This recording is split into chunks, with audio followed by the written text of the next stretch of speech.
This is Bloomberg Businessweek Daily, reporting from the magazine that helps global leaders stay ahead, with insight on the people, companies, and trends shaping today's complex economy, plus global business, finance, and tech news as it happens. Bloomberg Businessweek Daily with Massar and Tim Stenovec, live on Bloomberg Radio, television, YouTube, and Bloomberg Originals.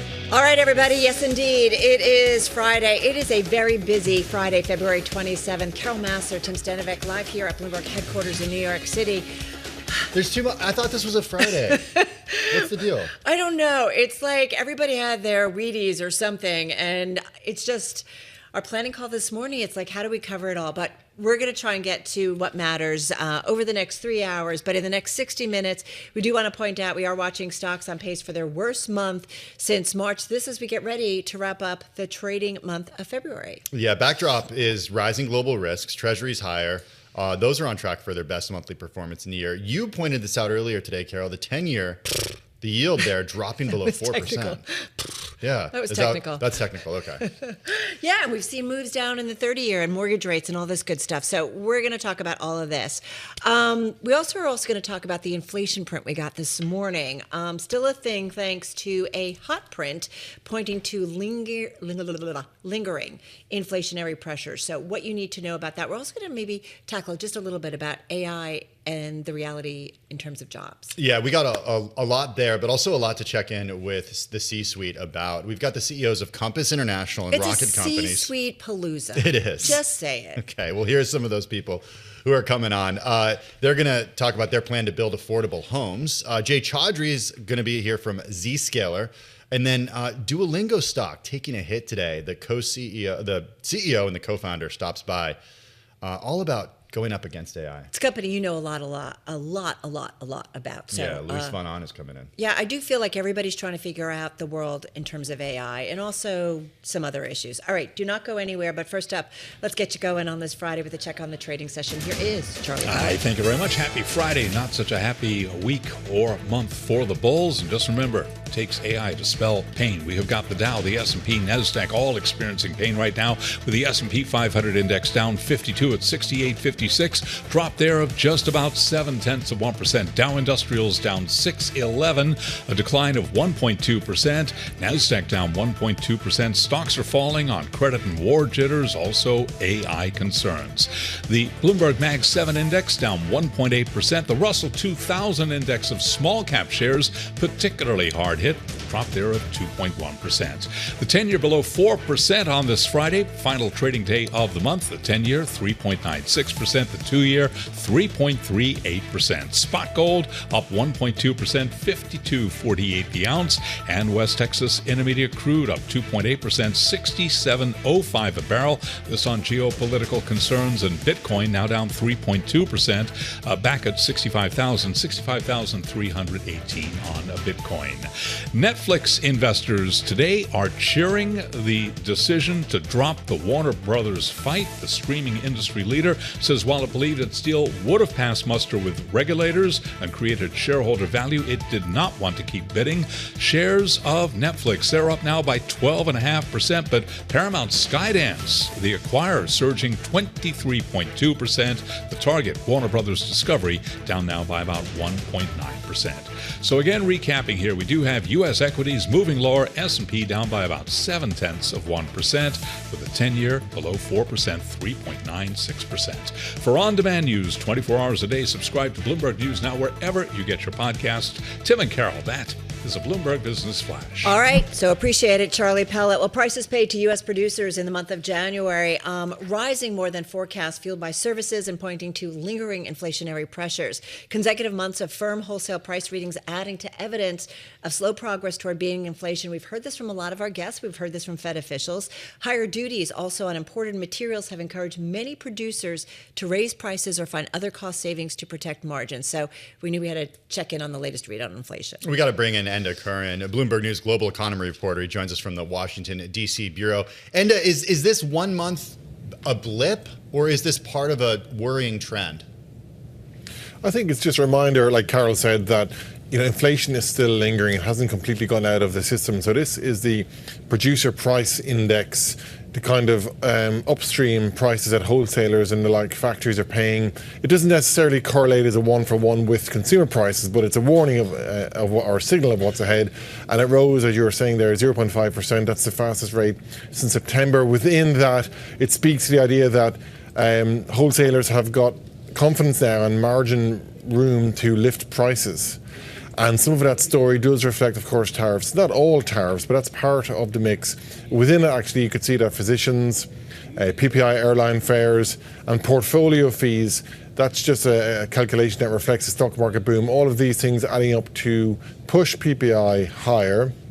And the one other thing to say about PPI is that within those numbers, there's a core reading that the Federal Reserve looks at when you take out likes of food and energy, and they like that particular calculation because it gives them a good handle on where inflation's going. And well, with the overall uptick in PPI, it suggests that the Fed's preferred reading on inflation is probably a bit faster than expected too. So the net takeaway is inflation remains a little bit more stubborn than thought, and kind of does complicate that story for when the Fed might cut interest rates again. All right, which made me think, okay, higher rates, and yet I'm looking at a U.S. Treasury trade where we have seen rates slid down. There's lots of things at play, and whether it's geopolitical concerns, the impact of AI, there's a lot of stuff going on, but I'm looking at a 10-year below 4%. We've got a 2-year note at 3.38. The guys who we're going to talk to... The real estate guys are nodding when you said the thing about the 10-year. We're going to get to them in just a moment, but what's going on here? Because it sounds like this is a little bit of a predicament for the Federal Reserve. Yeah, I mean, as you say, there are so many push and pull factors going on right now. I mean, we've just had the week of AI, beginning, of course, with the viral report, warning of doom and gloom, and of course ending, I think, with a lot of economist notes kind of pushing back on some of the analysis in that. And in between, everyone's trying to make sense of what is going on. I think with the Federal Reserve and interest rates right now, the story seems to be that the jobs market is stabilising, but we get jobs numbers on Friday coming up. They will be very important. If those payrolls come in again, somewhat robust, in line with expectations, I think you can take it that the Fed will be happy with that. Of course, if they come in much weaker than expected, then you're going to get that whole story re-emerging about, hang on, our interest rate's too high, what does the Fed need to do to help jobs? And as I say, if that comes in stable next week, and provided inflation is where it is, I think we're probably at a point where the Fed is on the sidelines on the policy story for a couple of months from here at least. Hey, Enda, just the last 30 seconds, we got to get you to weigh in on AI and what that means for labor. I think the story shifted for a lot of people yesterday when they heard about Jack Dorsey's block cutting 4,000 workers, more than 40% of its workforce, really leaning into AI. It got people very concerned. Wait a second, is this the future? Leaner, meaner, more AI-reliant companies. What is the effect, just very briefly, of AI on the labor force? The effect is a worrying one. People are uncertain. I think a lot of economists will tell you disruption is coming. There will be an impact on the labour market. Some sectors are more vulnerable than others. But where it ends is the big unknown right now. Yeah, which is why everybody, it feels like, is scrambling to do research. I was looking at some stuff from the Dallas Fed. All right, Enda, thank you so much. Have a great weekend. Enda Curran, his Bloomberg News global economy reporter. All right, that's the latest on the U.S. economic picture. Let's get to two companies looking at our economy and the issue of affordability, especially when it comes to housing and really the ability to own a home. As we know, home ownership in the U.S., it offers stability. It's an offer, a way to create wealth. And this is a really big part of the American dream. I laugh, but it's not funny because a lot of people, between U.S. home prices outpacing wages, it's made it really difficult for many to afford a home in the United States. Well, two companies are looking to address that. We're talking about Compass and Rocket companies. The two announced a 3-year strategic alliance aimed at expanding home listing inventory to create a significantly enhanced and affordable home buying and selling experience for American families. All right, we wanted to know more. Also, we should point out our next two guests, both of them had earnings last night. Compass shares are a little bit lower. The company forecasts first quarter revenue that topped analyst estimates, and shares of Rocket rallying after the mortgage finance company posted revenue and adjusted profit for the fourth quarter that beat the average analyst estimate, which means we're going to get to the macro as well. With us in studio, Robert Reffkin. He's founder, chairman, and CEO of Compass International Holdings, and Varun Krishna, president and CEO of Rocket Companies, both joining us here in studio. Welcome. You are the perfect guests to have right now with so much going on. I want to talk about the partnership, though, and how it gets to the affordability issue. Let's go right there. Robert, or whoever wants to kick it off, please. Yeah, go ahead. That's a good partnership. Where you both, you go. Well, look, what this represents is the number one largest brokerage in the world, Compass, 340,000 agents, 9 brands, Compass, Corcoran, Sotheby's, Coldwell Banker, Better Homes and Garden, ERA, Century 21, Christie's, and At Properties, partnering with the largest mortgage company in the world to help sellers by giving them something they've never had before, which is the ability to market their homes to 60 million buyers without days on market and price drop history. Ultimately, there's a risk to listing, negative insights that are on listings that we are taking off the listing so for the first time so that they can market without risk. There should not be these artificial barriers. Yeah, Varun, come on in here, because if we think about affordability, what we hear over and over again from economists is, mortgage rates matter. It matters how much people are thinking about buying and their salaries and how they think about affordability. But it really has to do with supply. Yep. And if we're not building more homes in places where people want to live, we're just not going to make a dent. How do you do it if you're not a builder? I think it's a very complicated problem, and I think it's really important that industry participates and does its part. And the purpose of this partnership is really to attack affordability in 2 ways. The first one is inventory. As Robert shared, we plan to bring, as a result of this partnership, 500,000 to 1 million listings to the market that are not accessible. And so, why aren't they accessible? Because part of the issue is that certain sites provide access to these private exclusives and coming soon listings. And these are inventory that really comes down to a more flexible way for sellers to be able to advertise their home. And what we think is that everyone is really focused on the buyer. That's obviously a very important side of the equation. But in some ways, the entire world has forgotten about the other side of the equation, and that's the seller. And so this partnership first is focused on the seller. It's about lowering the barrier to entry so that more listings can be advertised online, on Redfin and on Compass.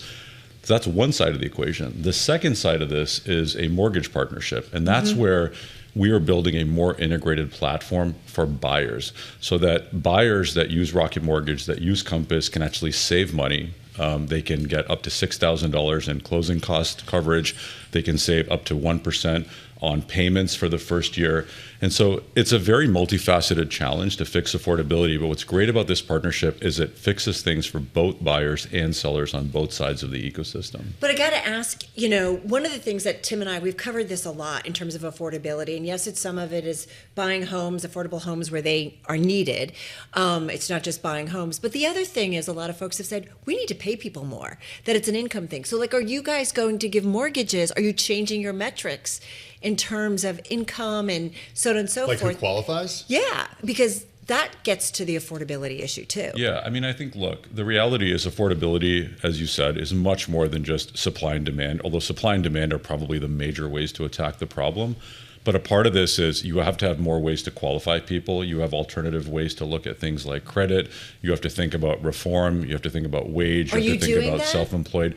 We have diversified the way that we look at our population. You look at things like the creator economy. You look at the self-employed economy. So you have different ways that people make income, have credit. And it's really important, I think, to acknowledge that and to diversify the way you qualify folks. So the idea in the big picture is you increase supply, you get more homes listed out there. It frees up inventory for people to buy that first home, Robert.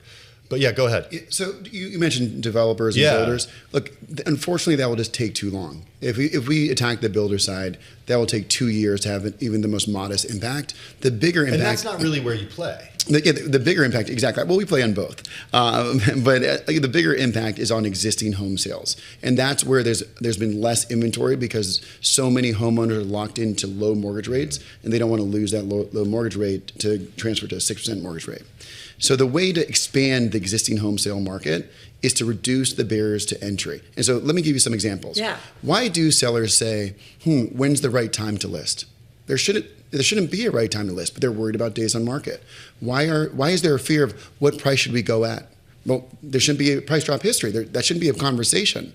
My wife would never want to sell her home. But if you ask her, is there a price you'd sell your home? Yes. There's a price. There's always a price. But don't those histories inform the potential seller? Doesn't that data show and help inform a buyer? Doesn't that provide more information to the market? So look, if I were buying your company, I would love if your investment banker told me how long you've been trying to sell your company, how many times you dropped the price. But that's not what I'm buying. That's a negotiating point for leverage. If buyers deserve to know price drop history and days on market, sellers deserve to know how long has that buyer been searching, how many times they put in offers that fell through and fell out of contract. And so we believe if you, the buyer, what you need is you need more inventory. So to help you, the buyer, the best thing that we can do is just let the seller sell however they want. And if we do that, there'll be more inventory. So then wait a minute. So then now does the seller have more information, or you're just getting rid of it and it's just kind of a through? We're just getting rid of it for the first time. So you just list it and you go. If you go to Australia, the word days on market and price drop history are not on the sites. They don't exist. The reason why is that system was built for sellers. Here, it was built because everyone's forced to put in the MLS. It was built for buyers. And so we're just trying to bring the pendulum back and give individual homeowners the same advantages as the builders. Builders market without days on market and price drop history, so we should give homeowners the same opportunity. What makes you so sure this is going to work in terms of the affordability issue? Because I also wonder if you remove some of that information, to Tim's point, if there have been price drops, that ultimately brings down the cost of the price of housing. But if you don't have that and it just kind of stays and maybe doesn't really indicate what's happening at the broader market, doesn't that lead to price appreciation? And that doesn't get to the affordability issue. I think there's two things to point out. I think the first thing is, I think no one can disagree that today there is no inventory, right? Like, we have an issue with the way the system works today, which is that we looked at some Redfin data, and so half of the homes that are listed right now have been on the market for 60 days plus. So we have a lot of stale inventory. You don't have a lot of new inventory. So fundamentally, I even see that in my neighborhood because I like to check and keep an eye in terms of valuation. There's not much But inventory coming on market. Yeah. And so to me, it's less about some of these metrics. It's more just like, how do you create more inventory? More inventory creates more competition.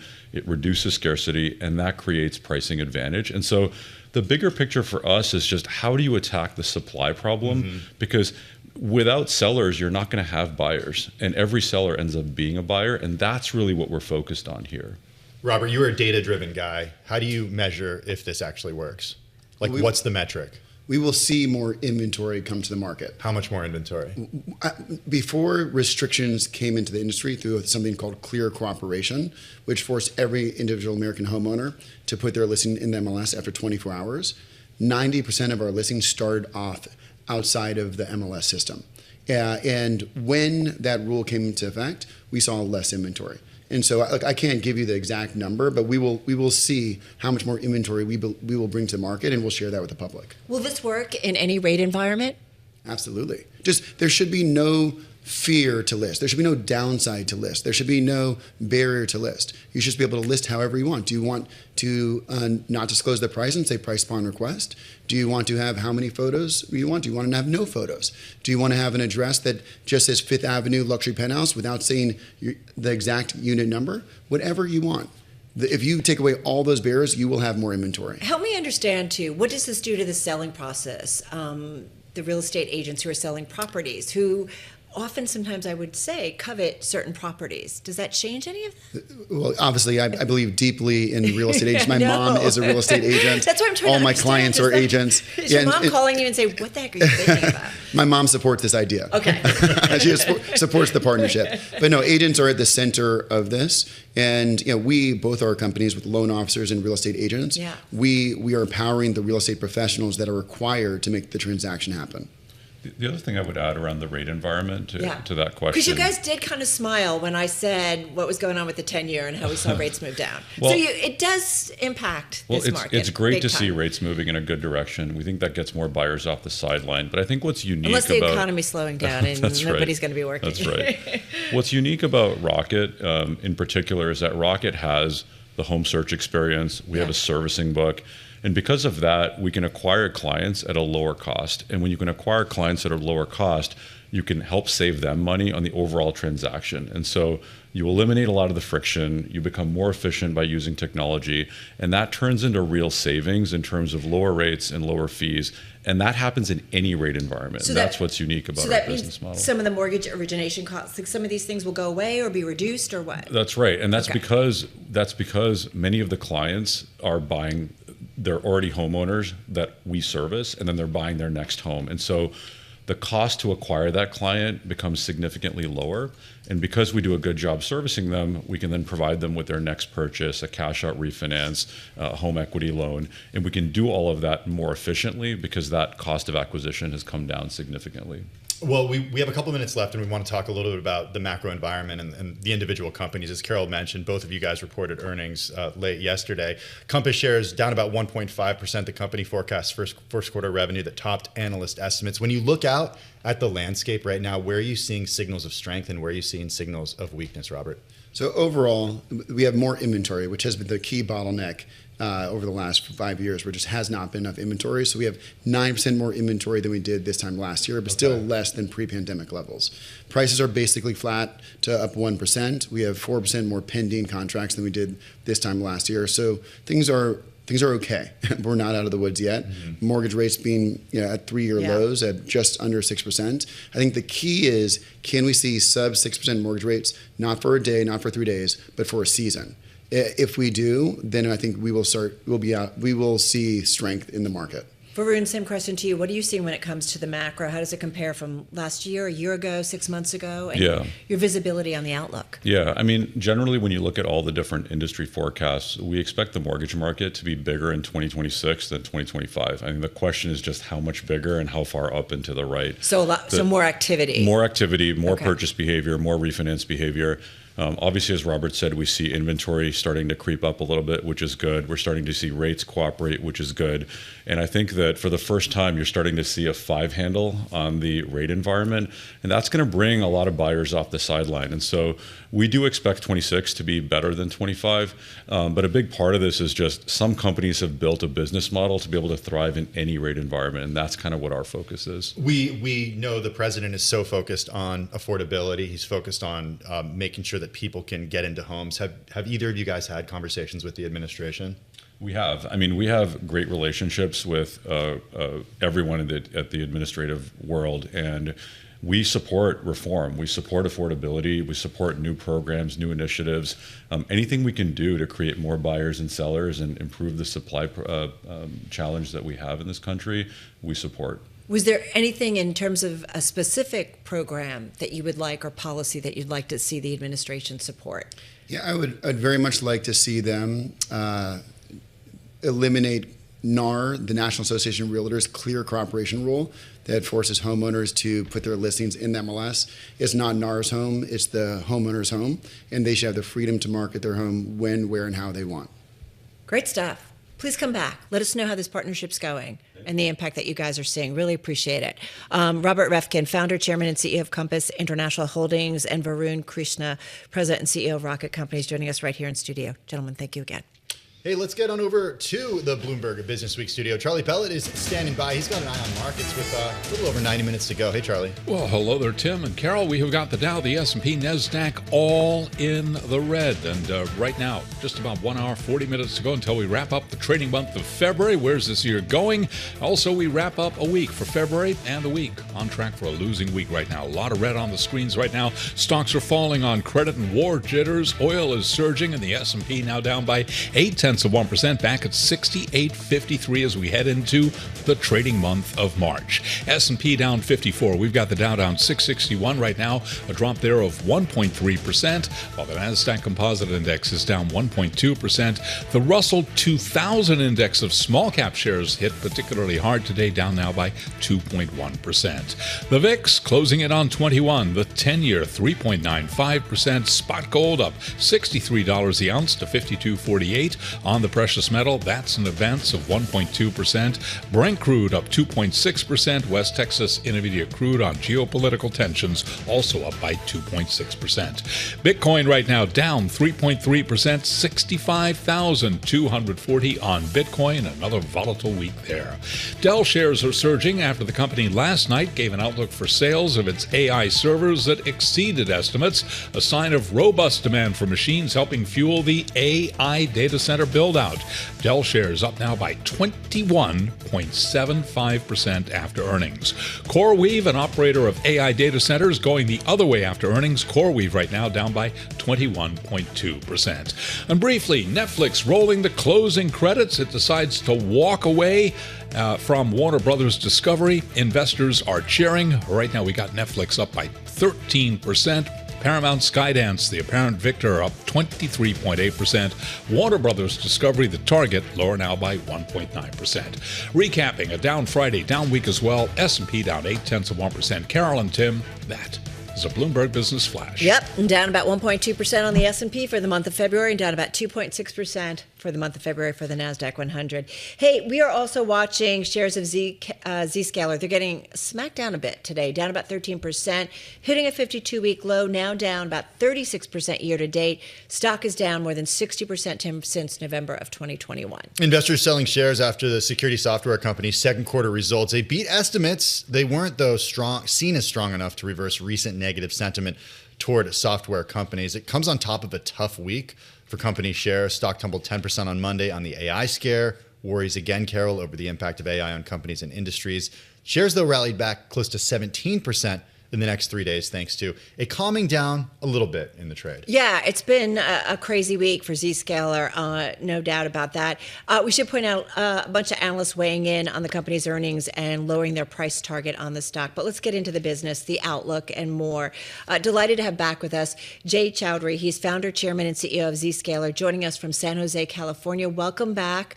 Also with us, someone who follows this company very closely, our own Mandeep Singh. He is Bloomberg Intelligence Global Head of Technology Research here in studio. Jay, tell us a little about the quarter, and I think we all want to know how AI is impacting your business. Let's start there. So AI is a massive opportunity because what AI is doing is bringing lots of AI agents in the enterprise. Agents are somewhat like people. Traditionally, users have been the weakest link for cybersecurity. Now AI agents are becoming the weakest link. How do you secure them? Well, you need to make sure that you can do one-to-one connection. That means an agent can only access certain applications and nothing more. That requires a global infrastructure that Zscaler has built in the form of Zero Trust Exchange. That's why we're very bullish about our future.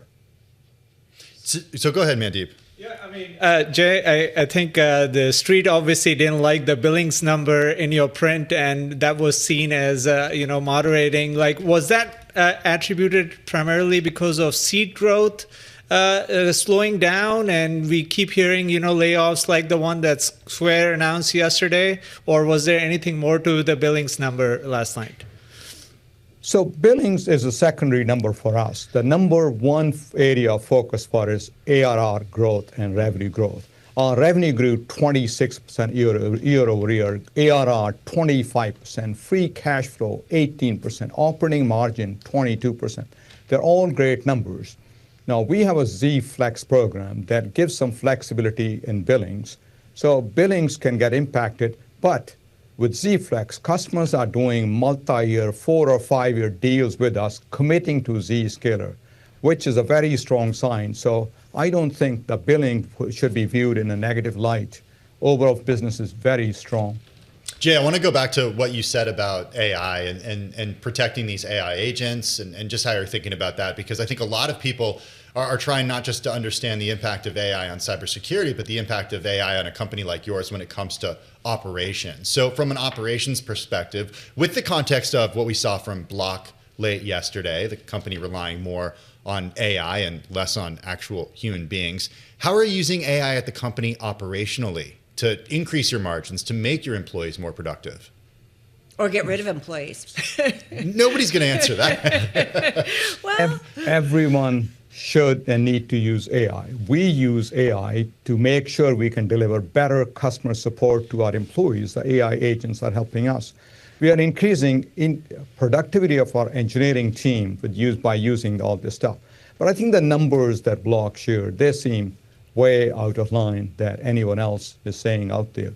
We are seeing some reduction in hiring, additional hiring, but I do think that in some of these critical areas, you need people. I am hiring more developers for AI development, for example. And for us, many times customers think that as the number of employees may not grow, that means it impacts our user-based pricing.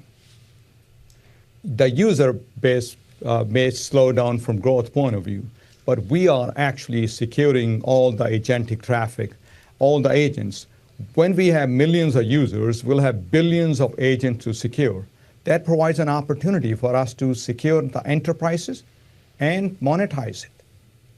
Maybe, Jay, I want to go to a different topic around sovereigns, because we've been hearing more and more that, every sovereign wants to build their own AI. How does that impact a company like yours that operates globally, given, sovereigns are more keen to deploy this on-prem?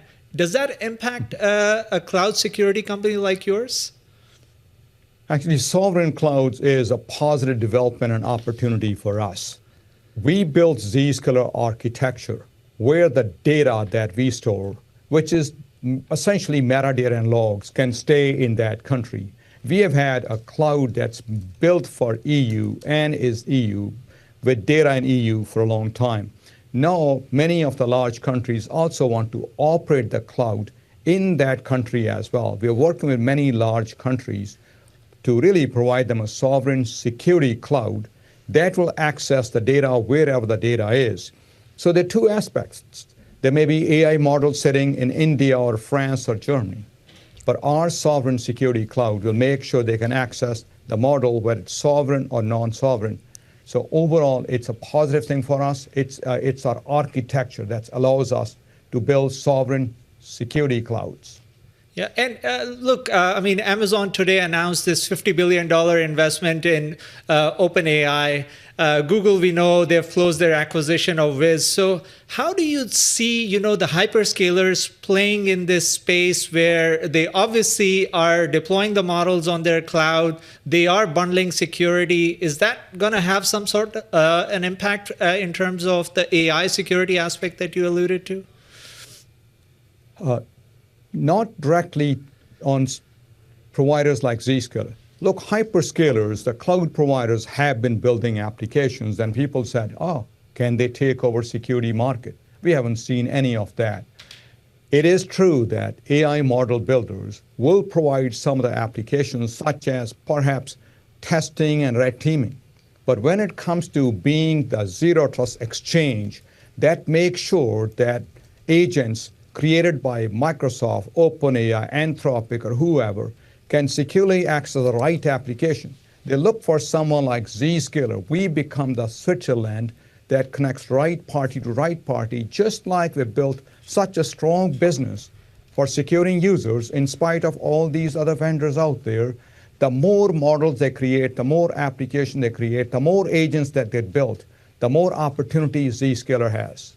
Does that mean the hyperscalers, you're getting bigger orders from them? I'm just curious. Like, where are you getting business? And is it the hyperscalers? Is it, yeah. So we are getting business from enterprises because enterprises need to secure access to applications no matter where they are.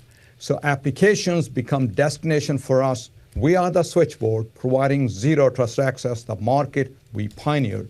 And we are way ahead of anyone else. The rest of the market is doing firewalls and VPNs.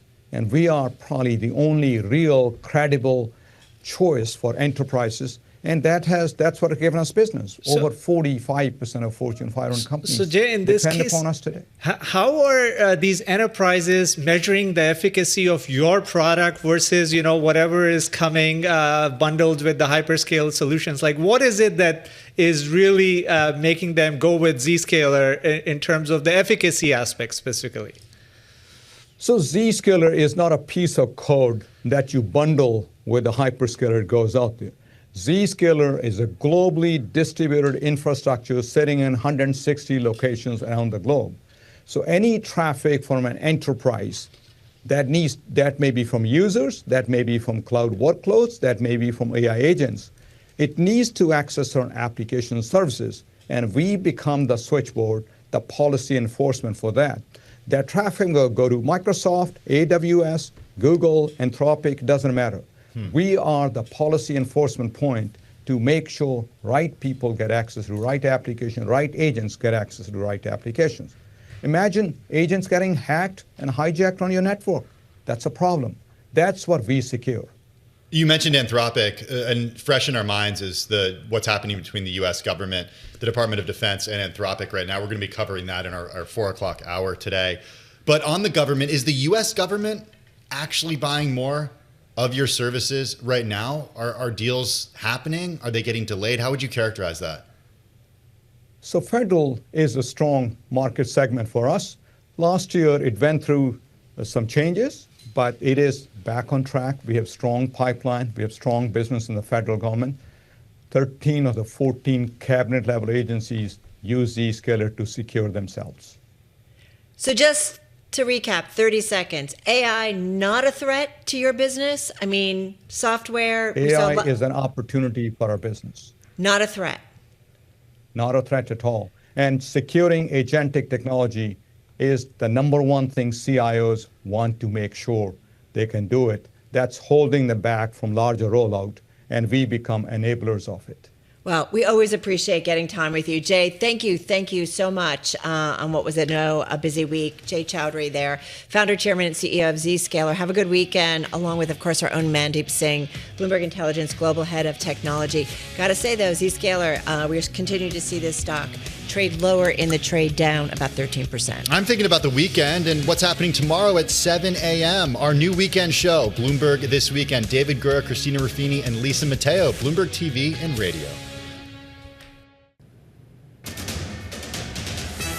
It's 2:40 on Wall Street. We do check markets all day long here at Bloomberg. The U.S. 2-year now at the lowest since 2022. Bonds extend the rally. We have got the 2-year yielding 3.37% and the 10-year 3.95%, moving below 4% today. The Dow, the S&P, NASDAQ, all in the red.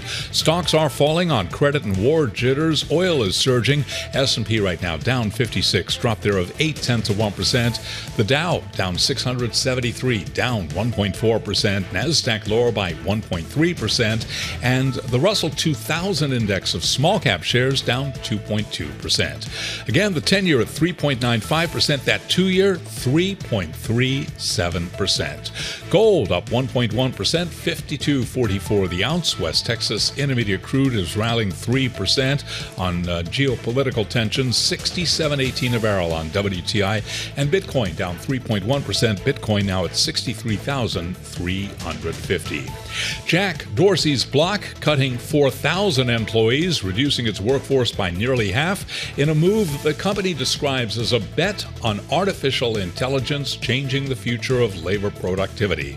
Shares of Block today, ticker XYZ, they're surging on the news, up by 15.4%. Again, recapping, we've got the 2-year yielding 3.37%. S&P down 57, drop there of 0.8%. Carol and Tim, that is a Bloomberg Business Flash. All right, Charlie, thank you so much. Shares of Duolingo are tanking today. The stock, in fact, right now down about 17%.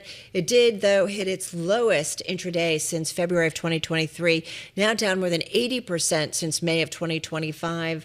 And about 22% of the float is short, so there's some real negative sentiment on the name. Shares sliding after the company said its drive to gain subscribers would mean slower earnings growth and narrower profit margins in the short term. Tim, you keep reminding us that there's a lot going on at the company, some transformations here. Yeah, the company said it would step up investment in AI and sacrifice some degree of monetization in order to accelerate user growth and engagement. The goal, double the current number of daily active users to 100 million in 2028. Great to be talking again with a member of the Duolingo C-suite. Back with us, Luis von Ahn, co-founder, chairman, president, and CEO of Duolingo. He joins us from New York. Luis, always good to see you. We're going to talk about the quarter and the outlook in a minute, but I want to start big picture with AI because you've been thinking and researching AI for decades at this point. You're a recipient of a MacArthur Genius Foundation grant back in the year 2006 for working on AI. This is nothing new to you, what's happening right now. But answer the question for investors. Is AI a threat to your business?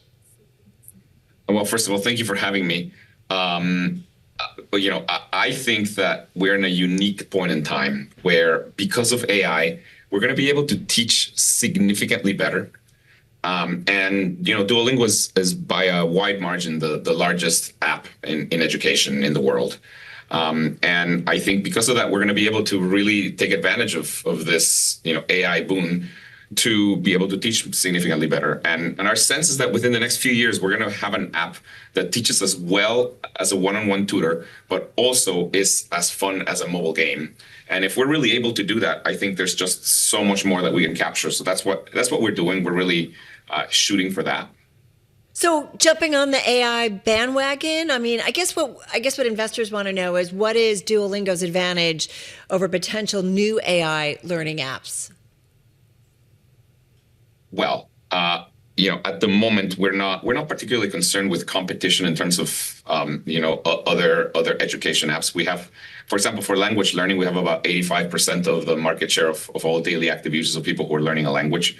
So we have huge scale, and what differentiates us is that because of that scale, we just have more data into how people learn than anybody else, and we can use that to train our own specific models. So we just have the advantage of scale, of being able to watch literally billions of exercises every day by people who are learning different things. But as you know, this is moving pretty quickly, the AI impact, it seems. And to be fair, you are right. Like, we'll see. Many say this is, we're kind of early in on this process and the impact. But what does Duolingo offer that can't easily be replicated by a large language model? And how do you kind of view that competitive landscape evolving? Yeah, I mean, there's a number of things. I mean, for one, with Duolingo, what we do is we try to build a habit of learning. I mean, for example, 15 million of our daily active users have a streak of longer than 365 days, meaning they have been using Duolingo for a year or longer and haven't missed a day. So we're really trying to build a habit for that. And this is why Duolingo is part game, part education. And that's, I think that's just the right thing. It just turns out the hardest thing about learning something by yourself is staying motivated. The content to learn has been there for a long time. So for example, it's, you've been able to learn a language by just reading a book for hundreds of years. That has been there. It's just what we do differently is we motivate people to continue doing it. And that's hard to get right. So what are investors not getting right in your view? Carol mentioned some of the stock moves and now, down at a point that you haven't seen since February of 2023. What are investors missing here? I think it's a matter of timing. On our end, we are trying to build a company for the very long term. We're trying to do something that, for example, in our shareholder letter, we said that we're shooting to have a double the daily active users that we have now. I mean, at the moment, we have a little north of 50 million daily active users worldwide. We're trying to have more than 100 million, but we're saying that that's going to take some time, and so we're concentrated in the long term. And what we're doing is we're trading off this year's financial metrics for a much larger thing in the long term. Yeah, go ahead. Well, Carol. I get that, right? Companies have to invest in order to provide growth going forward. And I think it's fair to say that we understand why investors, they're not loving your forecast for first quarter adjusted EBITDA. That's missing the mark from what the street was expecting. 2026 revenue, also that forecast missing. Same story for 2026 adjusted EBITDA overall. So you talk about building this to double your daily active users to 100 million. How long will that build actually take? And what kind of visibility do you have on that to kind of maybe reassure investors that this isn't something that takes longer while the AI world continues to challenge established players? Yeah, I mean, the way we're seeing it is we're going to spend this year really working on three things, really. Teaching better, improving the free user experience, and also expanding to other subjects. I mean, by now, we already teach math, music, and chess. And we've been growing quite a bit. About 15% of our active users are learning things that are other than languages. Our chess course has grown quite significantly. So these are the three things that we're working on, and we're going to be working on that for the rest of the year. And we're expecting that towards the end of the year, we're going to see some improvements in our year-over-year growth rate. We're still growing. I mean, we've had 5 years of really phenomenal growth. We IPO'd in 2021, and Since then, we've more than 5x'd our active users. So, we expect that we'll continue growing pretty strongly. Luis, is the idea in making changes to the free tier, is it to get more people who don't use Duolingo now to use the free tier, or is it to get those free tier users to upgrade to a paid tier? Historically, what we have done is we have tried to, the way we generate value on Duolingo is there's two parts to it. One is how many active users we have. That's kind of like the size of the pie. That has grown quite significantly. And then there's how many of these people are paying us because we have this freemium model. That's, like the fraction of the pie that are payers. Historically, we have worked on both. We have worked on growing the pie and also growing the fraction of the pie that is paying, which is why our bookings have grown really significantly over the last 5 years. This year, we're mainly concentrating on just growing the pie. That is the number of people that are actively using Duolingo, because it is our belief that because of the moment that we're in, we really want to have as many people as possible actually learning something meaningful in Duolingo. And once we're able to do that, one of the main advantages that we have, certainly against new entrants, is scale. There's no other education app that has the scale that we have. Well, great to always get a check on what you guys are up to, and really appreciate it. Love to hear more, too, as we go out throughout the year, how things are going. I'm at 355, I think, on my Duolingo. How many days? Yeah, I'm almost at a year. I think Sebastian actually said he's on, his streak is about 778. That's one of our producers. Hey, Luis, thank you so much. Luis Fanon, co-founder, chairman, president, and CEO of Duolingo. When we come back, a check on trading and stocks on the move. This is Bloomberg Businessweek Daily.